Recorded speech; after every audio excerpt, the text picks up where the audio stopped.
Wish you could become a morning person? You know the type, up before the sun, early morning runs, first one to the office with donuts and a smile. How do they do it? Easy. With the new Galaxy Watch 8, sleep tracking and personalized insights from Samsung Health help you improve so you can wake up to a whole new you. One who, dare I say it, skips the snooze? It's possible. Train your sleep with Galaxy Watch 8. Learn more at Samsung.com. Requires compatible Samsung Galaxy phone, Samsung Health app, and Samsung account. Finished training for the day? Time to fight post-workout fatigue with Core Power Protein Shakes. They're packed with 26 grams of high-quality protein to build muscle and electrolytes to help hydrate. The nutrition you need to help your body replenish, rebuild, and repair post-workout so you can power on to the next one. Champion your recovery with Core Power. Visit corepower.com to learn more.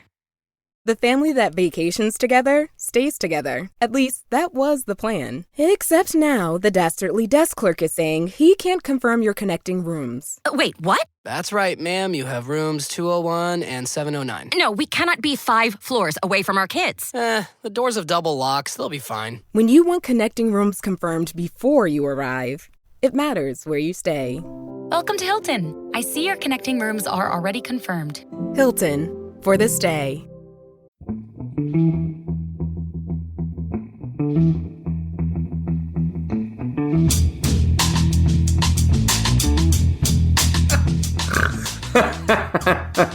Hello and welcome to The Price of Football, the show that looks at the money behind the beautiful game with me, Kevin Day, and Liverpool University's Kieran Maguire, who's just one leather glove short of a perfect Alvin Stardust impression as he counted me in then. How are you? Obviously you're very cheery. We both had decent results. Yesterday we were recording this on Sunday. Football was back about halfway through the first half. Yes, I was convinced we would never win another game, Kieran, but you know. By the end of it we were both all right. Yes, yeah, I'm very good. It's nice to be back home after 2 days in Belgium and 3 in Belfast.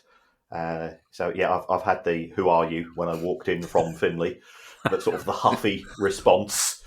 But yes, all settled down again now. It takes. I've worked this out with Smudge. For every day you're away, it takes her a day to stop sulking with you. So basically, when Ali comes back from Edinburgh, she gets 3.5 weeks of no, I don't know who you are. It's the only time of the year when I'm her favourite because she's like, no, he's the one. He fed me. He's been looking after me. And then after 3.5 weeks, I have become invisible to the cat. As indeed I was last, trying to sit down and watch Strictly, which we love to do on a Saturday evening. That's a rock and roll we become. Trying to get the cat to sit between us. No, I'm sitting on Mummy. That's it. Are you a Traitors fan, by the way? Do you know what?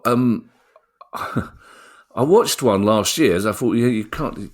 You need to keep up with these cultural developments, which I believe it is. I watched it and I couldn't make head nor tail of it. I genuinely couldn't understand why these people were on an island in the middle of nowhere trying to create a treadmill out of cardboard boxes and then making stuff up about each other. Well, she looked mysterious behind her fringe. But yes. So no, I'm not. I'm aware that there's a celebrity version on. The trouble being, of course, that the money is not important to any of those celebrities. Yes, and they're also all the ones that are comedians are very good at lying anyway. Essentially, I mean, you and Gail like that. Gail, yes, Gail does, and all the WhatsApp groups seem full of it. I don't really engage. There's no spreadsheet opportunities, so I'm not particularly interested. I believe it's got the highest viewing figures of anything this year, with the exception of the and this is about it. It's the only thing that's beaten it this year has been the Lionesses in the Euros final. It's incredibly popular. It's and fair play.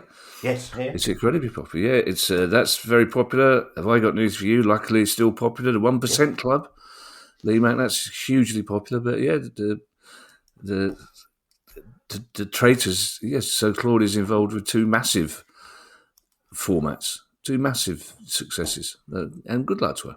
Absolutely, she's a lovely lady. Good. And filthy. She, absolutely, as Barry Cryer would say, she swears like a Docker's parrot. And It's questions day. First question being, why have we waited on so long? When will we start? That's what the audience are thinking. Basically, so we've got some cracking questions today, Kieran. It's one of my favourites for a long time. But unfortunately, Kieran, in one case, there's two news stories that can't really wait till Thursday. The first of which is becoming increasingly urgent, and that's Sheffield Wednesday, unfortunately. Yes, it's now reached the stage where if Sheffield Wednesday are not on the running order, Wednesday fans are contacting us to say, have we forgotten them on each show? Yes, it's not good news by all accounts, and you've got to give hats off to some of the local journalists at both BBC Radio Sheffield and the Sheffield Star and the other newspapers that are dealing with this. It looks as if Sheffield Wednesday are about to be served with a winding up order by HMRC for a sum in the region of £1 million of unpaid tax. Now, what are the ramifications of that? Well, first of all, I think we can say with a fair degree of certainty that Sheffield Wednesday have not paid HMRC on time, because if you go to the EFL's list of transfer embargoes and sanctions, it's up there. HMRC has an obligation to collect tax on behalf of the taxpayer, and some people say, "Well, hold on, they should realise that the football club is in dire straits." The football club is in dire straits, but the football club acts as an agent. When you think about if you think about the PAYE scheme, the role of the employer is to deduct tax which you are supposed to be paying on behalf of HMRC, and just to smooth the system, and then it pays that money, which is your tax. It's the same if you go and buy a football shirt. If you pay £60 for a football shirt, £10 of that is the VAT. Well, the football club takes that VAT and pays it to HMRC. So it's not the club paying tax, it's the club is paying the tax of other people, and it's failed to do so. It's used it tax for other reasons. So that's why it is an important issue. What are the options as far as a winding up order is concerned? So this will take place in a court. There's three. The best one, sort of, is that the case is dismissed. And the reason why the case would be dismissed is because payment is made. If we go to our less than good friend Ron Martin at Southend United were regularly presented with winding up orders by HMRC, and it would literally get as far as we're being sort of melodramatic here, to the steps of the court, and then all of a sudden Ron would shuffle up and say, "Here's that money I owe you." In which case dismissed. You still have to go and pay a fee, but it's a court fee, not a huge one. The second option is that the case is heard and it is adjourned. Now, it would normally be adjourned if the company which has failed to make payments on time can agree some form of a negotiated settlement with the unpaid supplier stroke creditor stroke tax authority. So that happens quite often.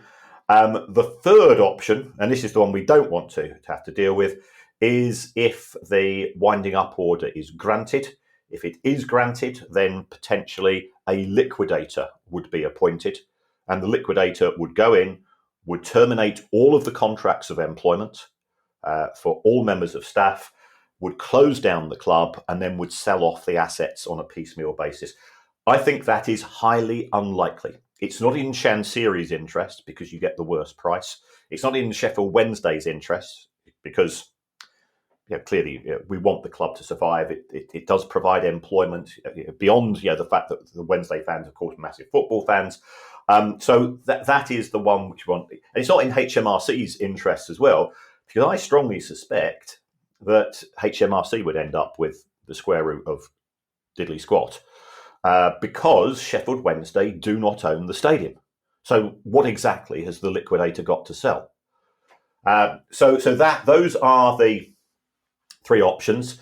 Can we prevent that winding up order taking place? And this is where I think there is one positive of this. I'm increasingly coming to the opinion that the best course of action for Sheffield Wednesday Football Club is to go into administration. And the reason why I say that, and I wouldn't want to have said that at the start of the season, because you always sort of do act in hope. I think it's fair to say that there is a very high probability of Sheffield Wednesday being relegated this season.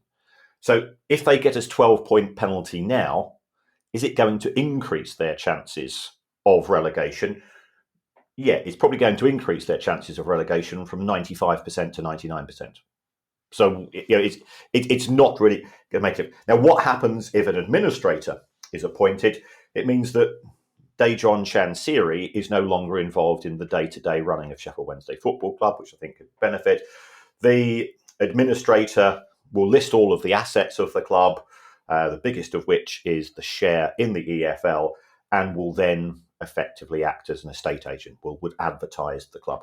The downside of administration, points deduction, the costs, and it was interesting listening to Mel Morris, the former owner of Derby County. I was saying this all through the administration of Derby County.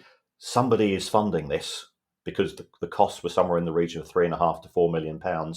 And I thought it was Mel Morris. And I think, Derby fans, and I absolutely understand where they're coming from. They felt really let down by the bloke.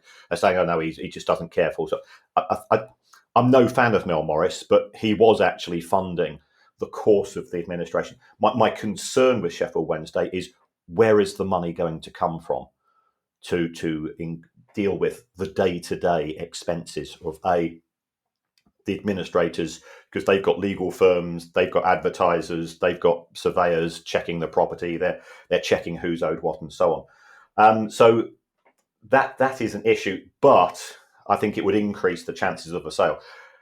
So that's all sort of the very, very negative stuff. I've been reading another story. And if this is true, I think this could be sort of quasi-positive. It looks as if Chansiri is now using some advisors to try to more actively sell the club. I think there was a fear was that he was just sticking his fingers in his ears, pretending there wasn't a problem, and just hoping that somebody would come through. If he is employing legal firms and advisors, then one would hope that they would be professional enough, and I'm sure they are, to say, Dejan, Sheffield Wednesday is not worth 75 to 80 million pounds. The prices that you're quoting are unrealistic. If you get 30 million pounds, actually you're now doing really well, because the value of the club is dropping by the day. He could save himself a lot of time and money, Kieran, by picking up the phone to you, because you tell him that for nothing. Well, I would tell him that for nothing. Yes, along with other things. As £1 million unpaid tax is a lot of money, but that's the interest on that is fairly hefty as well, isn't it? Is the trouble. There's a couple of things. A statement and two questions, which would be a terrible title for a film. But a statement and two was when we did the live show in Belfast the other night. Yeah. Where we're able to elaborate a little bit more, and we've got the time to put some more meat on the bones. When we were asked about Sheffield Wednesday, and I said, I fielded I said it's the most worried I've been about a football club since Morecambe and Reading, basically. There's really was not looking good. And normally when I say that about a club, you're on my left, I look to you and you're going, it's all right, it's fine, don't worry. And this time I looked at you and it was just Mount Rushmore. And that really worried me. HMRC, I'm guessing, you say it's not in HMRC's interest, but I'm guessing, Kieran, they have no choice in the matter. They reach a situation where they can't simply go, well, we won't make as much money as we wanted. We won't not make as much money. We won't get our money if this club goes into liquidation. But at the same time, they're legally obliged to chase that money, as you say, which has been paid but hasn't been passed on. So again, we have to make sure everyone knows that the staff at the club are completely, of course, blameless in this. They've paid their tax. It just hasn't been passed on to the authorities. But my other question, is what triggers HMRC applying for a winding up order? Does it take a major creditor to approach HMRC and say you need to, or does it just reach a certain level where the algorithms at HMRC have a little chat and the computer pings and somebody goes, "Oh crikey, it's reached that stage"? It is that latter. HMRC has, under statute, obligations, as you rightly say, to collect money on behalf of the taxpayer, but it does monitor every employer. So when I pay my quarterly VAT bill, if I'm late, I will get an automatic reminder, and it's got a point system as well. So it's a bit like a driving license. If you the first time you're a few days late, it will say, right, you're now on our watch list. If it happens again in the next 12 months, we're going to go on a slightly more severe penalty. It's exactly the same for employers. So one has to assume that given that Sheffield Wednesday Football Club is late on 5 occasions in paying wages to staff, then there's probably been a similar pattern of behaviour with regards to the timeliness of the payments made to HMRC. It's gone through the totting up points procedure. To use football analogy, it's a bit like you get 5 yellow cards, all of a sudden you get a suspension. So it's clearly gone through the totting up procedure. Also, the amount of money presumably has been increasing, which is likely to enhance or increase the chances of a winding up order, and therefore it has been triggered. It will go through to the local inspector, who will then sort of the computer system will say, we think it should be a winding up order. Then it will be reviewed, and it goes through that system as such. And I know I've asked you this before, but I think it's worth reiterating this for anxious Sheffield Wednesday fans. But you talked about the 3 options: case dropped, liquidation, whatever. Is there another option for Sheffield Wednesday to pay that tax in instalments, or do you think it's reached a stage where they wouldn't trust Wednesday to pay monthly instalments? No, an adjournment and negotiated settlement is feasible. Where Chancery is going to get that money from, nobody is certain. The sources of his wealth, I think most people are aware of them. I don't think it's something we can discuss on this forum. Yeah. But I think the politest way to describing it is it's not self-generated. Yeah. Yeah, okay. We use the phrase "dodged a bullet" quite a lot with Everton, with their takeover. And this week we've discovered just how big that bullet they dodged was, Kieran. Yes, the preferred bidder, to a certain extent, to buy Everton Football Club from Farhad Moshiri for a period of time was 777 Partners. Now, the senior guy at 777 Partners is a bloke called Josh Wander. And every time I hear his voice, Morrissey's voice, goes into my head, which I find very difficult. I just wish he had a brother called Welleye. So he has now been accused. Being accused is not the same as being guilty of fraud, producing fake documents as security for loans and investors. So effectively going to people and saying, if you lend me money or if you invest in my company, I'm going to do this for you. And look, you're safe because I already own this. So if the worst happens, you're going to get this. And this, by all accounts, didn't exist. So it is very much a house of cards. Certainly as somebody that's seen a fair number of fraud cases over the years, it is textbook behaviour, should it be proven to be guilty. People will point out, well, hasn't he got a bit of a track record? Wasn't he involved in some fairly serious cocaine smuggling 20 years ago? I think he was saying he wasn't smuggling, to sort of paraphrase Father Ted, it was merely resting in his aircraft at the time. If he is found guilty, he could get a sentence of up to 20 years. So, we are talking serious things. If we think about what happened at Derby County, very similar sets of circumstances. There it was Chris Kirchner who went in and was trying to buy the club. He is now behind bars for similar sort of misfeasance. Mr. Wander's defence has robustly defended his clients, as you would expect it to be, and has said, oh, it's merely a business dispute disguised as a criminal case, and there's actually nothing to worry about. But these are quite serious allegations, so we wait to see. But as you rightly say, we were very sceptical about 777 throughout the period when Moshiri was trying to sell the club. Moshiri was doing what's best for Moshiri.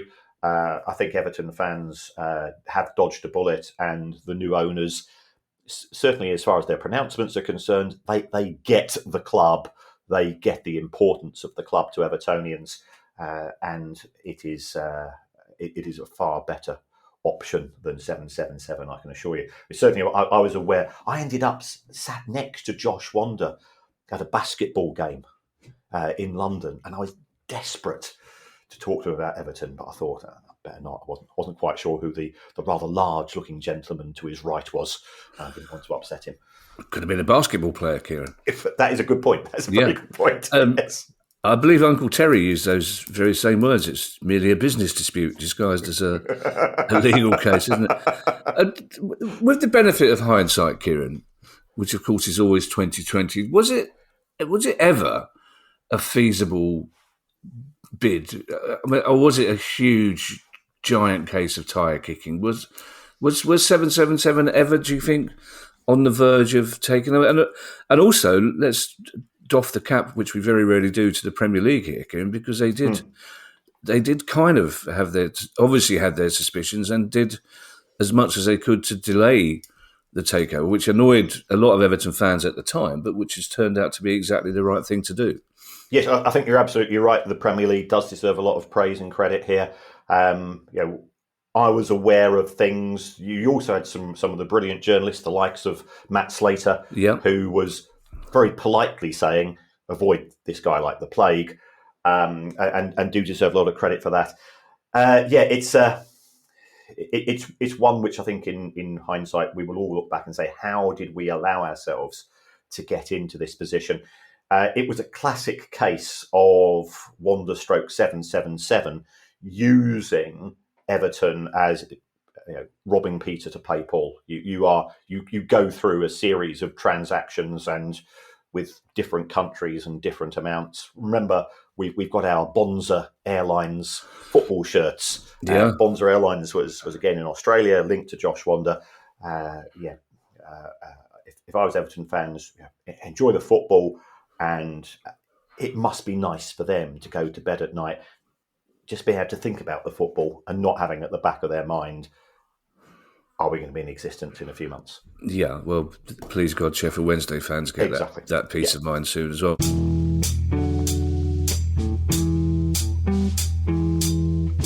If you've shopped online, chances are you've bought from a business powered by Shopify. You know that purple Shop Pay button you see at checkout? The one that makes buying so incredibly easy? That's Shopify. And there's a reason so many businesses sell with it, because Shopify makes it incredibly easy to start and run your business. Shopify is the commerce platform behind 10% of all e-commerce in the US. Sign up for your $1 per month trial and start selling today at shopify.com/promo. Go to shopify.com/promo. At Talus, we know cybersecurity can be tough and you can't protect everything, but with Talus, you can secure what matters most. With Talus industry-leading platforms, you can protect critical applications, data, and identities, anywhere and at scale with the highest ROI. That's why the most trusted brands and largest banks, retailers, and healthcare companies in the world rely on Talus to protect what matters most: applications, data, and identities. That's Talus, THALES. Learn more at talusgroup.com/cyber.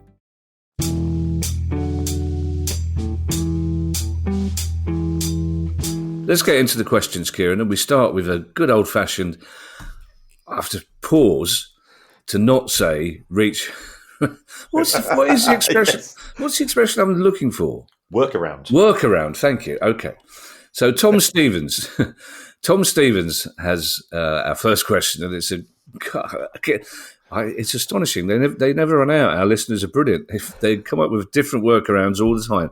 Tom says, it's been interesting to hear people's thoughts on how to find loopholes in PSR, and I had an idea. At the last PSR deadline, there are a lot of clubs doing dodgy swap deals, in inverted commas, for players that they didn't really want. Well, that's a value judgment, Tom. Really, we'll never know the truth of that, but I think you're possibly correct. Anyway, says Tom, why don't teams sell a player to a club and then buy the same player back at the same price? Would that not achieve the same result, but you get to keep the player you want? Now, this would look pretty dodgy if it was done on the 30th of June. Very good use of the semicolon here as well, Tom. But less so if it was done on the 1st of July and the buyback happened at the end of the following June and would sort of act like a loan deal. Interested to hear whether there are rules to prevent this happening. And I suspect, Kieran, whenever someone says, I'm interested to hear whether there are rules to prevent this happening, they suspect there probably are. No, there aren't. Oh, really? So this is a feasible option. So what happens is that you sell a player to another club with a buyback option, and you therefore register a profit when that sale is made. And actually, it would make sense to do it on the 30th of June because it means you've got it in this year's accounts and you buy them back on the 30th of June next year. But when we saw in 2024 those unusual transactions between Nottingham Forest and Newcastle, between Chelsea and Aston Villa, between Everton and Aston Villa, and so on, and also Chelsea and Leicester City. And those circumstances, both parties benefited because both parties registered a profit. If you're the buying club in this deal, why do something? Why, for example, would Palace sell a decent player to Bournemouth because Palace had a PSR issue? Why would Bournemouth agree to that? Because you're rivals. Football is all about short-term self-interest. Why help out another club unless it was in Bournemouth's interest to do so? So if Bournemouth bought that player and that player turned out to play really well, they said, and they didn't want him as a loan, then they'd have to hand him back. So I can't see any benefit from the buying club's point of view unless there was some form of other relationship between the owners. And we've sometimes seen that there can be a sort of unofficial, sort of indiscreet or discreet, informal relationships between owners where unusual transfers take place. But you have to have two clubs benefiting for this to work. And I understand where Tom is coming from. I just don't see the benefits for the club that's using the player, because if they really want that player, they would try to sign him and not give him back. Our next question, Kieran, comes from Yusuf Arthur Malady. I sounded like Parker then, didn't I? Yusuf Arthur Malady. I hope I've pronounced your name correctly there, Yusuf. It's one of those questions I really like, Kieran. It's a very simple question that you think, it's just never occurred to me. It's a good question. So Yusuf says, when a player is sent on loan and his wages are only partially covered by the receiving club, does the player get two pay slips, a single pay slip from his parent club or a single pay slip from his loan club? I don't presume that pay slips as they used to be don't exist anymore, Ken, but you'll get a notification, certainly, won't you, of some sort? Yes, you still are entitled to a monthly pay slip. Are you? Except what we tend to see these days is that most employers have automated systems, and therefore you will have some form of employee portal on the company website, and you go there and you work out, and you will see your gross salary, pension contributions, NI, and then your net salary, and whether you've got any student loans and so on. So yes, you have to do that as an employer, because otherwise, does the employee know whether enough money has been deducted from their salary each month? And they might want to check their tax code and so on. So you have to do that as an employer. As far as this scenario is concerned, Yusuf, the parent company, for want of a better phrase, still holds that player's registration. And therefore, that registration is linked to the contract that the player has signed. So it is the parent company's obligation to pay the salary of the player. And this can be important because let's say that you were a football club and you loaned a player to Sheffield Wednesday. Well, Sheffield Wednesday aren't playing their own players, but let's say if it come from Birmingham would still be obliged, because that person is their employee, and they still have, through that player's registration, they still have the rights to that player until that contract expires. So as far as the basic salary is concerned, that is the responsibility of the parent company.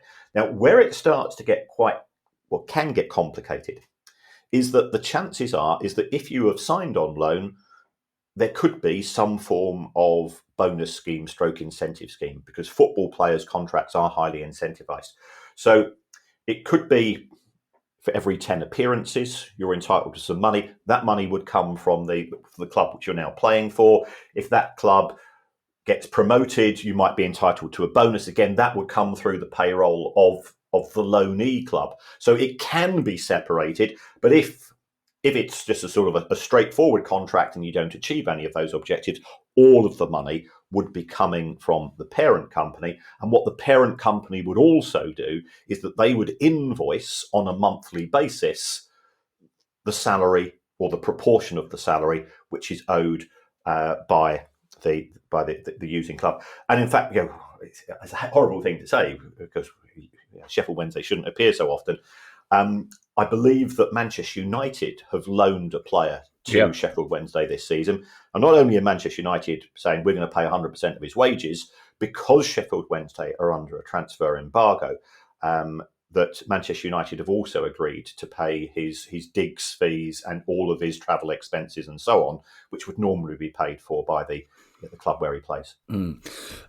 Connor Bradley has a very interesting question, Kieran. Also highly theoretical, but still very interesting. And Connor Bradley says, has anyone given any consideration to the possible ramifications for football if any of the Middle East states or actors received economic sanctions similar to those placed upon Russia following their invasion of Ukraine? While UAE, Saudi Arabia, Qatar are all on fairly positive terms with global and multinational institutions like the UN and EU, this may not always be the case. Are we therefore putting too many eggs in one basket? Yeah, I think it's a fair question. We could also say, could that apply to the United States? Yeah. Where we have got more owners. Yeah. As far as this is concerned, when new owners come into the game as either sponsors or owners, it is done on a good faith basis. There is considerable investment from the Middle East into the UK in terms of companies that it's acquiring, property, real estate, and football clubs as a means of trying to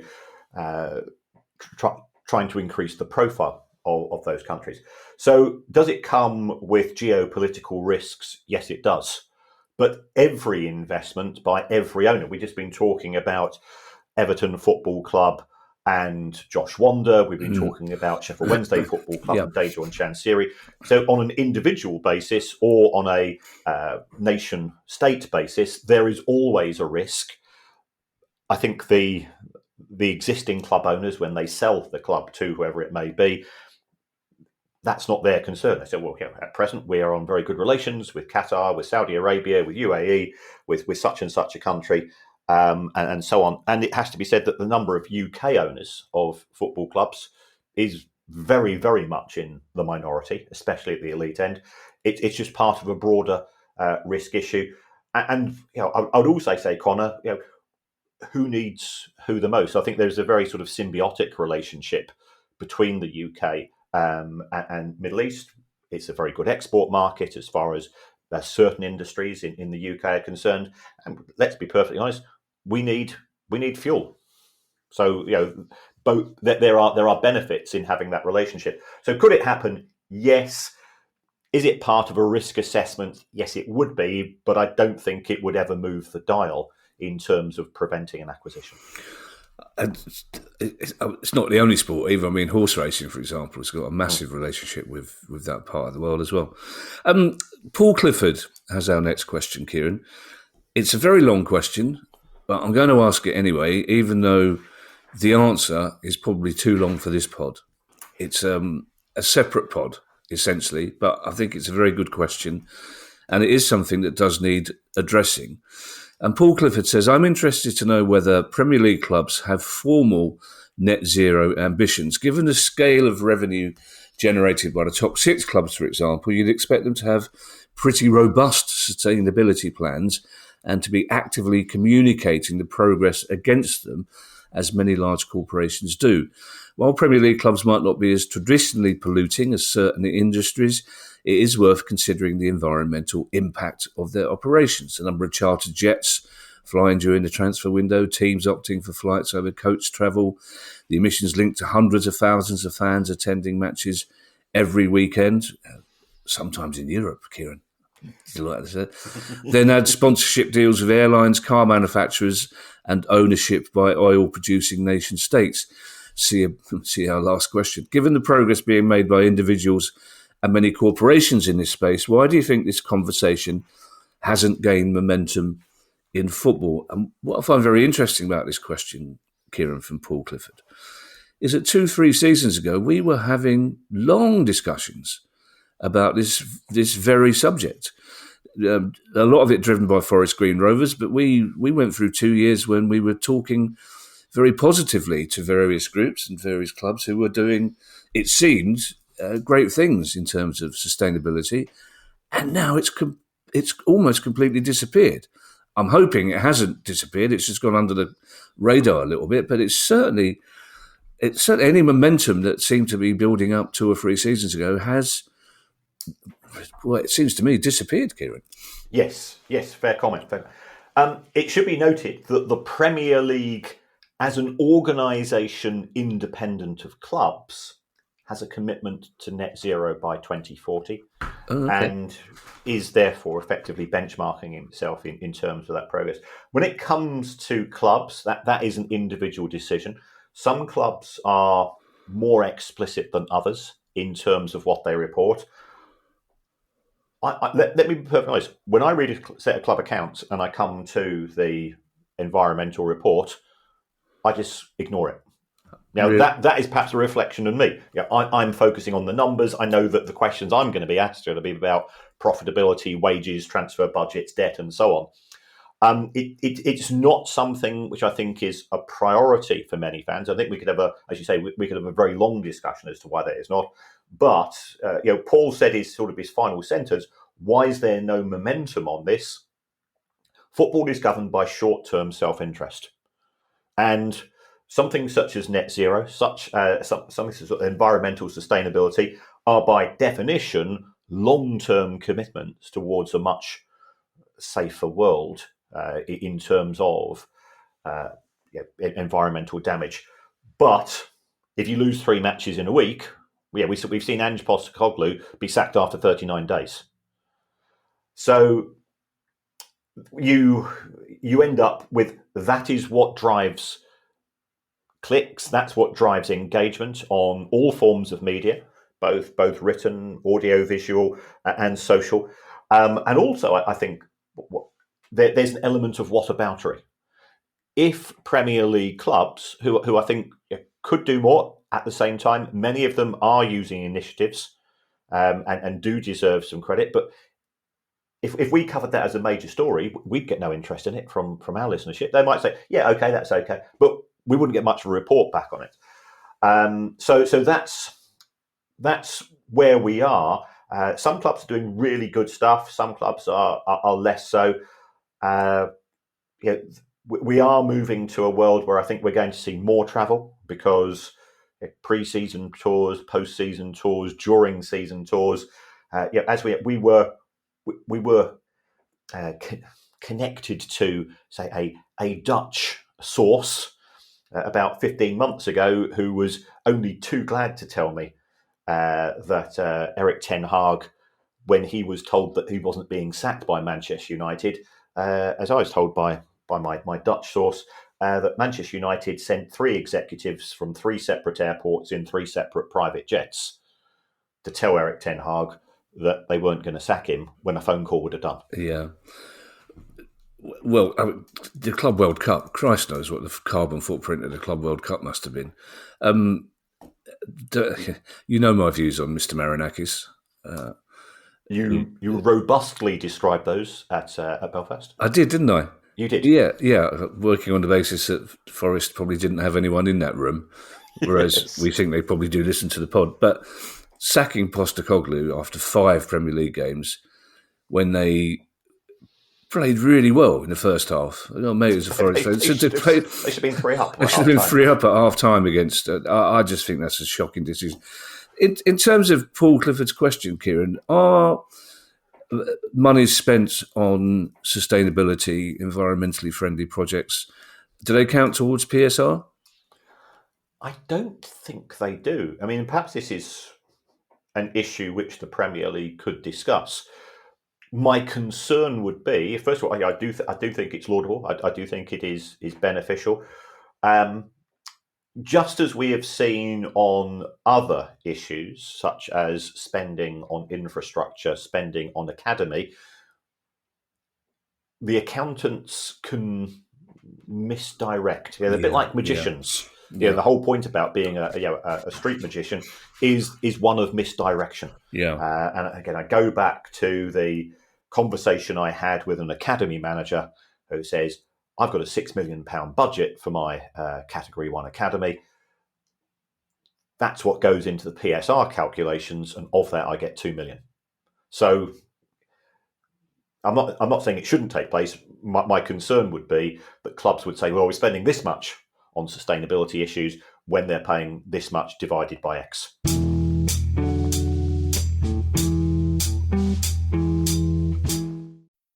Hey, business owners, we know you know the importance of maximizing every dollar. With the Delta SkyMiles Reserve Business American Express card, you can make your expenses work just as hard as you. From afternoon coffee runs to stocking office supplies and even team dinners, you can earn miles on all your business expenses. Plus, you can earn 125,000 bonus miles for a limited time through October 29th. The Delta SkyMiles Reserve Business Card. If you travel, you know. Minimum spending requirements and terms apply. Offer ends October 29th, 2025. This episode is brought to you by Amazon Business. We could all use more time. Amazon Business offers smart business buying solutions, so you can spend more time growing your business and less time doing the admin. I can see why they call it smart.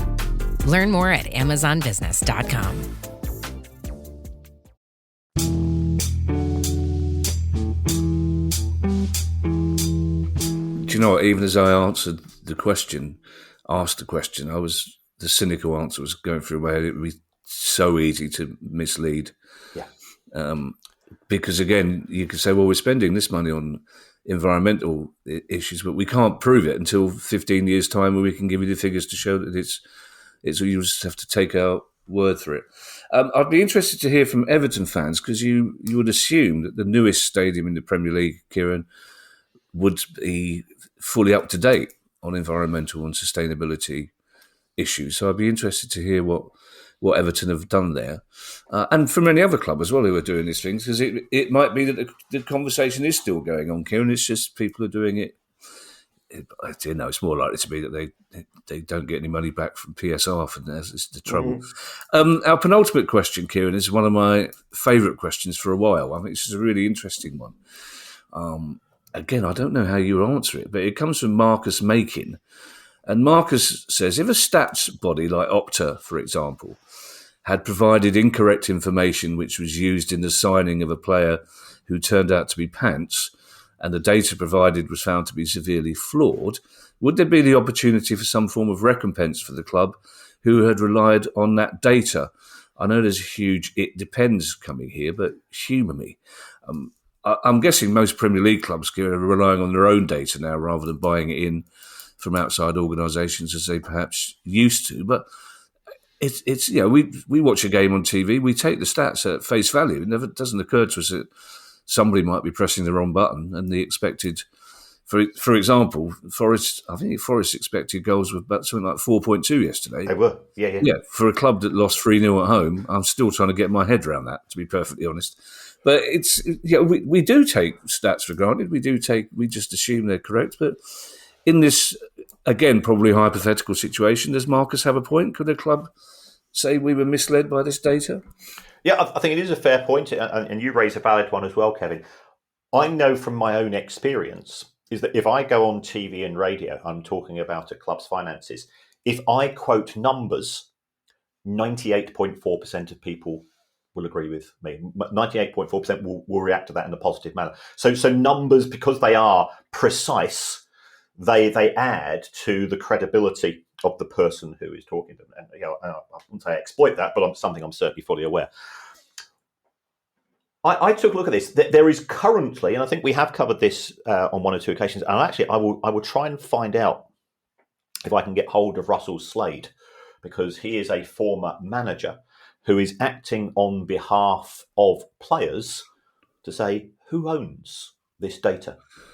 So that's, I think it's a legal case, because if the likes of Opta and so on, and I think most clubs actually use these agencies rather than calculate the data themselves. Oh, okay. And they might use two or three, and then they've got their own nerds who interpret the data. And the reason why I say that is it's effectively the likes of Opta are providing you with the piano.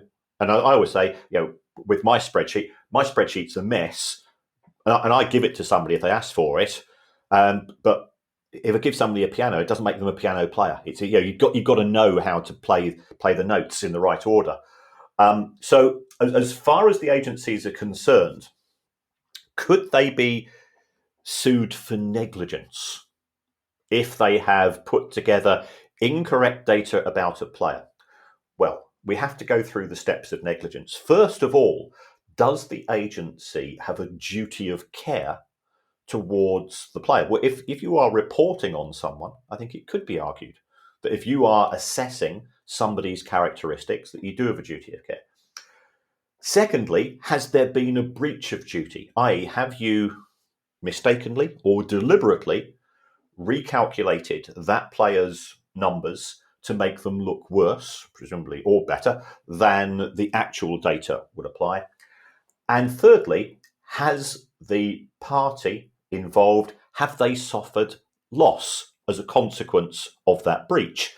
And if that is the case, then you can say, right, well, I have suffered loss, so therefore I can claim for negligence and I can get a refund.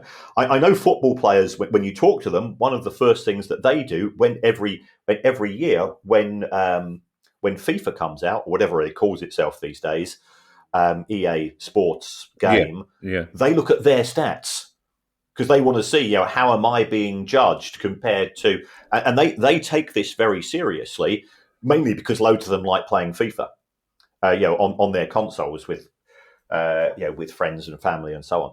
So yes, Marcus, I think it is an issue which there could be a potential consequence. As Russell, I'll try to find if we can get hold of Russell. I think he'd be a really good guest for the show to find out exactly where we are. He is acting on behalf of a group of players to say the agencies are making money off me, so surely they should be giving me some form of recompense for utilising my data, because that is my data and not yours.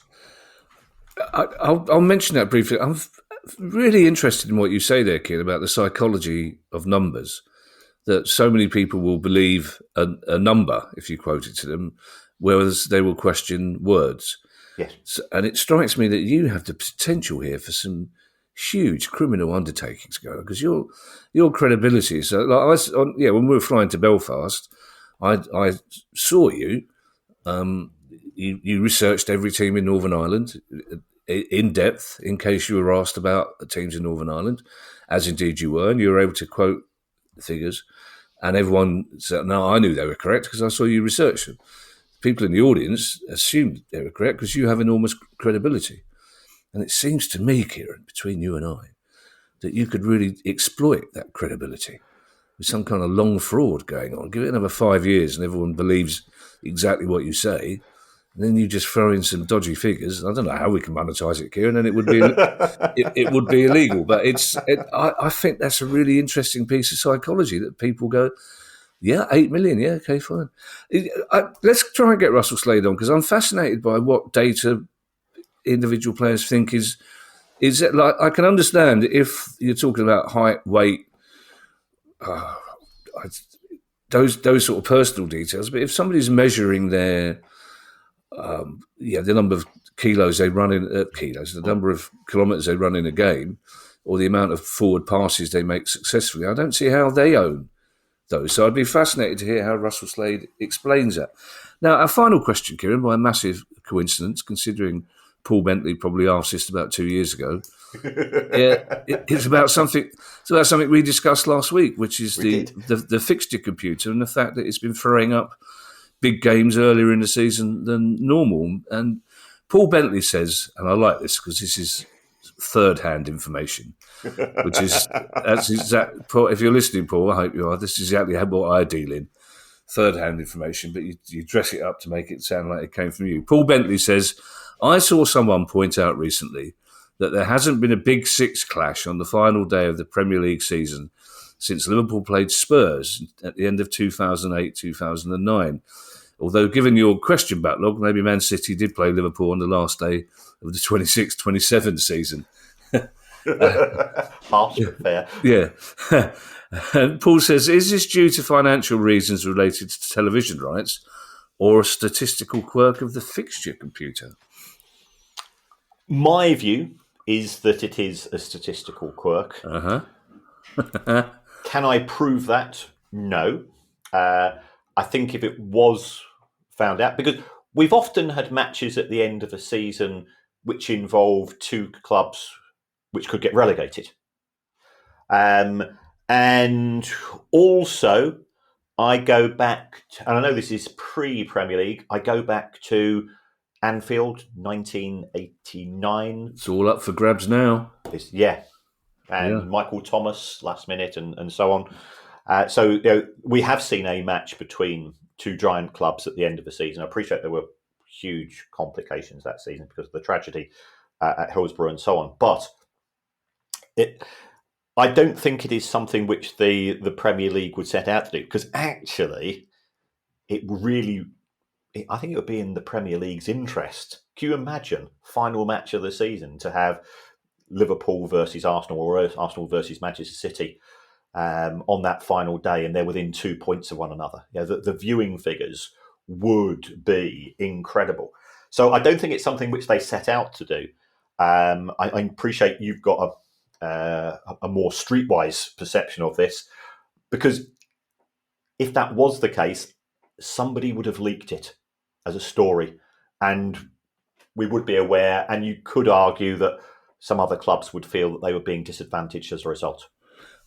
I think we have to accept it's a statistical quirk of the fixture computer. Otherwise, everything's broken.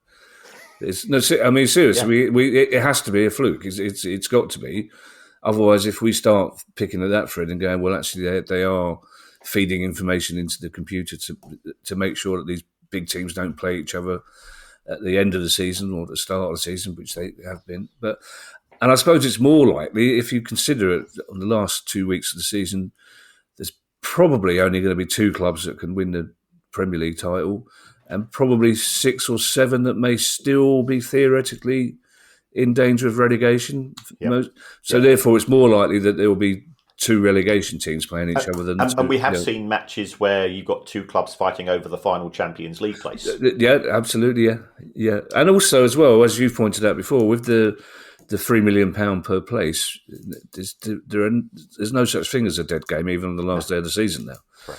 Thank you to everyone who has joined the Price of Football Club. If you'd like to join that club too and get every episode a day earlier than everyone else, ad-free listening, and invite to our monthly Q&A sessions, bonus episodes and more, then go to our website, priceoffootball.com. If you have a question you'd like answered on the show, email us at questions@priceoffootball.com. Don't forget you can follow us on Twitter, you can find us on YouTube, and go back to that very same website, priceoffootball.com, if you'd like to buy one of our books or a Price of Football T-shirt. It was so nice, Kieran, to see so many people in the audience at Belfast wearing our football shirt. Yes, I've made up. I was very touched by that.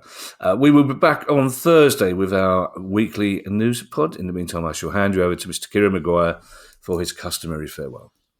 Well, thank you to everybody for all the ways that you support the show. Yeah, the club members, that's absolutely fantastic. But the fact that you do get in contact with us and so on.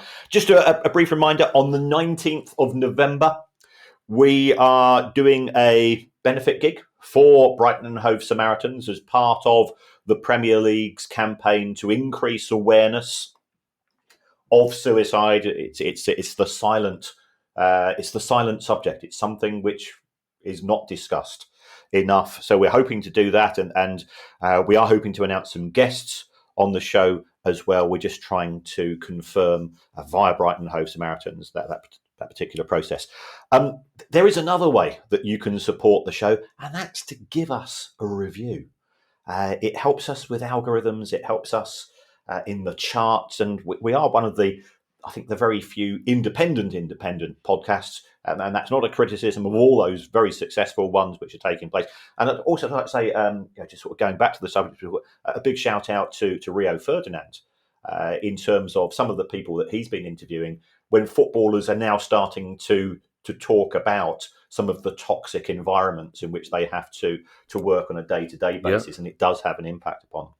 But if you want to give us a review, it doesn't matter what you say. You can even say, and I'd settle down to listen to this one. You would rather have it hosted by Alvin Stardust and Clinton Morrison. And I think that would go on for a fair old while. Do you know what? I'm glad you mentioned Clinton Morrison.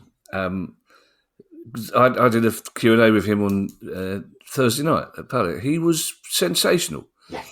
And I have to say, very honest about his own struggle with depression when he left football, and saying how surprised he was by it. And he spoke openly about it, so I don't see why I can't repeat it. How, because of his own self-confidence and his own ego, was massively surprised to learn that he was subject to depression and anxiety as well. And he also spoke very movingly about keeping an eye on some people in ex-players as well, of his generation and older, who's still struggling, and how people are looking out for them. So he was very funny. Yes, he's a good guy. Yeah, really, really interesting chap. Just remind me, this Brighton Samaritans gig. Where's it happening, Kieran? It's at a football stadium on the south coast. Great, yeah, because I get distracted by bright, shiny things, so we'll be all right. We can do it close to your trophy cabinet, can't we? I won't be distracted. Yeah. I'll get them to polish the Sussex Senior Cup. Yeah, lovely. Yeah. I can't wait. Was that a dish best served cold? The stick I got this time last year. You were absolutely on fire last year. I thought you secretly loved the fact that you were giving absolute pelters back. It was brilliant. It was a brilliant gig. So yes, please, folks, if you do get the opportunity, you go to Eventim and you type in Brighton and price of football, get the tickets. 100% of the money is going to the Samaritans. The club is not charging a fee. The caterers are not charging a fee or anything like that. And we'll try to get a couple of prizes as well for something or other to get things moving. I do remember this time last year, Kieran. One of my favourite things in Tom and Jerry was always the occasional time when Tom would pause and have a moral discussion, as illustrated by the little angel would pop up on one shoulder and the little devil would pop up on another. And several times during the conversation last year, the little devil popped up on my shoulder. Just you wait till we win in the FA Cup, and the little angel would pop up again. That's not going to happen, is it? Bye, everybody. Bye. The price of football.